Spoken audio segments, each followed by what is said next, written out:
The Caterpillar continuously variable transmission is a fully power split transmission consisting of a hydrostatic power path and a mechanical power path. Power from the engine is split at the input spur gears and recombined at the planetary gear set. The speed of the planetary ring gear is driven by the hydrostatic motor. The speed of the motor is continuously controlled by the swivel angle of the hydrostatic pump. With the engine running and pump fully swiveled to one side, the motor is spinning at full speed and subtracting speed from the planetary gear set. The output of the transmission is not moving, thus keeping the machine stationary.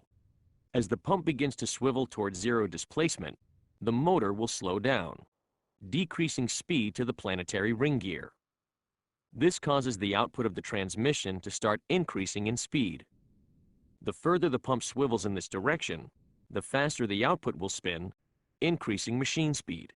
Once the pump reaches zero displacement, the motor and planetary ring gear will stop rotating.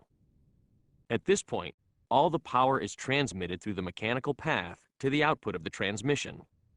As the pump continues to swivel past zero, the motor and planetary ring gear will turn in the opposite direction, now adding speed to the planetary gear set, and thus further increasing transmission output and machine speed.